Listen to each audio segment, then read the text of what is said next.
Some of you are thinking about listing your home now that we're in the spring market. And if you are, stay tuned because I have some tips for you that will help you have a successful sale of your home.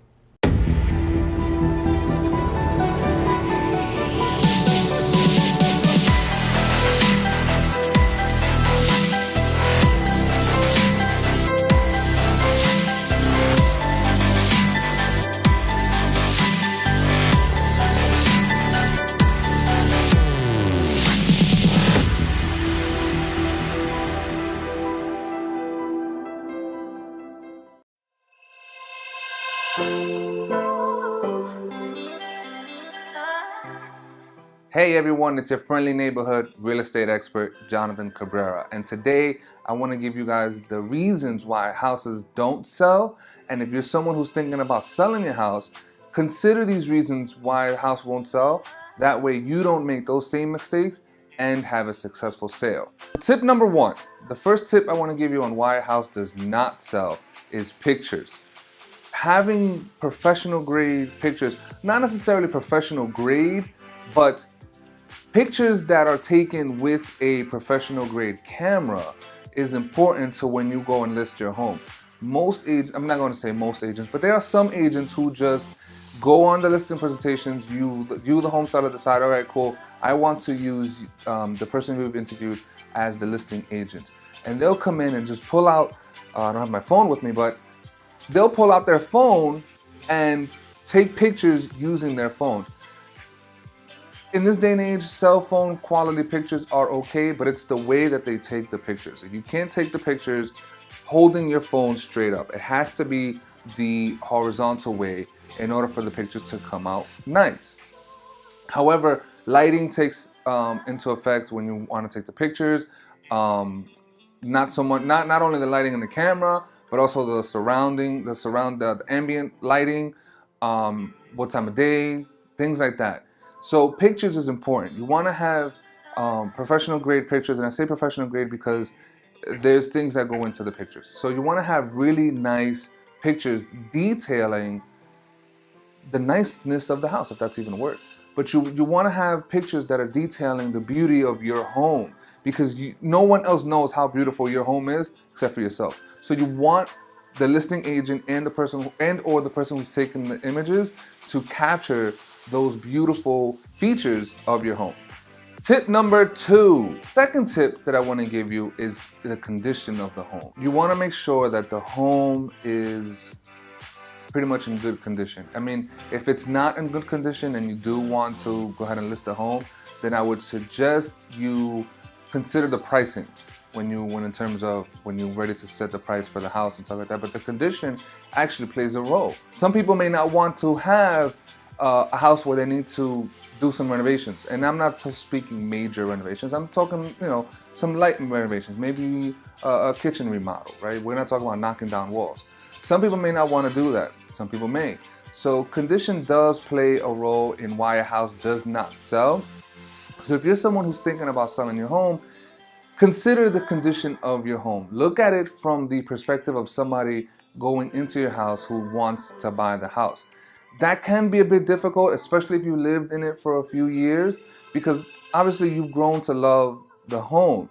So seeing it from that eye may be a bit difficult. But when you are considering selling your home, if you have sat down and spoke with an agent and you are going to proceed with selling the home, I would suggest take a step back and look at it from the buyer's perspective.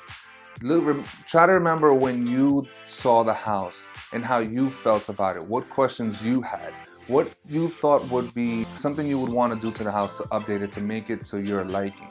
So look at it from that perspective, from the buyer's perspective. Look at your house as you are going into your house right now and deciding whether or not to buy the house. So condition is the second reason why a house will not sell. Tip number three. Tip number three, I think, is the most important one out of the three that I mentioned so far. I mean, these are just three that I'm giving you, but tip number three, I think, is the most important one, and that is your price. I'm a homeowner myself. I understand. I get it. I get the emotion behind the sale of your home. Some people have been living in their homes 10, 20, 30 years, seeing their kids and maybe even grandkids grow up in the house, right? So there's a lot of memories attached to the home. So I understand how you feel in terms of trying, letting go of the house because it's time, right? And I also understand that there's value in your house. There's equity in your house. Some of you, maybe not all, but for a good majority of you guys, I understand that there's value in the house. There's equity in the house. And you want to take as much of that for yourself. Maybe your goal is to upgrade to a bigger home. Maybe your goal is to retire and move to Costa Rica and live off of that money. I mean, you probably can, but I might be stretching it. However, maybe those are your plans, right? Regardless of what your plans are, I understand that pricing is a big deal. However, the market determines what your price is, right? Some agents may take a listing at above what the market is asking, and they may be right in that specific location. Somebody may come around and decide, yeah, you know what? I want to buy the house for above the asking price. I mean, above the market price and what the market says it's worth. And that's okay. I mean, those things happen. However, in majority of the cases, when the house is priced over what the market is saying someone is willing to pay for the house, chances are you're either going to do a price reduction, or two, you're going to be on the market for a really long time, and you may get upset at the agent because the agent, you might feel that the agent is not doing what they're supposed to. And some cases, that may be the case, but most cases not. Agents are doing behind the scenes what they are supposed to be doing. It's just that the house is just overpriced and it's out of their control. People don't want to overspend for the house, right? So pricing is a big deal. I understand the emotion behind it. However, consider what I just said, that pricing is a big deal, and you want to price the house what the market is saying your house is worth. Now, in our situation right now, we're in a seller's market. So yeah, you may get away with overpricing it, $5 grand, 10 grand, maybe even 20 grand. But to overprice it 100 grand than what the market is saying is ridiculous, really. Like you shouldn't do that.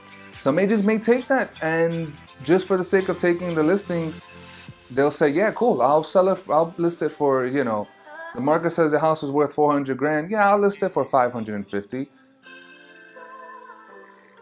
There's an issue that comes with that, because if your house doesn't appraise to what the bank is saying your house should be worth, right? When the buyer sends in the bank's appraiser to come in and appraise the house, and if your house is not appraised at 550, it's actually appraised for 4.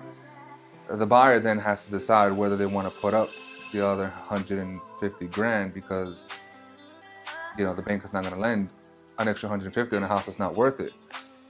So those are things to consider, when you're talking about pricing strategy and what it is that you want to do. 5 or 10, maybe 20, sure. Maybe a buyer may come out of pocket that extra 5, 10, 20 grand, maybe, right? Maybe they can't. But there's a slight chance that you could find somebody who wants to sell it, wants to buy it at that little bit of the over market price. So those are something to consider. That's something to keep in mind, especially when you want to go ahead and list your home. Consider the condition of the house, consider the pricing, and consider the pictures. Condition of the house is kind of out of your reach. It's not, certain times there's not much you can really do about that. But pricing, I strongly encourage you to really consider the pricing and to really take the advice that your realtor, whether it's myself or somebody else, take their advice in terms of what they feel you should list your house for. And pictures, you want to make sure, I cannot stress that enough, you want to make sure that your agent is taking high quality pictures of your home, not just the cell phone. I wish I had it to show you. Not just taking the cell phone, holding it up vertically to take the picture. Alright, so if you're someone who's thinking about selling your home, I really hope that this video was beneficial to you. I really hope that you enjoyed it and you got something out of it. If you did, let me know below what you thought was really good about the video. If you are someone who's thinking about selling your home, I have my information below. Go ahead and reach out to me if you feel that I am a right fit for you, or if you just kind of like the way, you know, my dialogue is and how I'm communicating to you and the information that I'm putting out for you. Reach out to me. I'd love to help you out with that. If not, hey, it's okay. I hope you got something out of the video to then have those conversations with the listing agent that you are interviewing. Hope you guys have a good day, and I'll see you in the next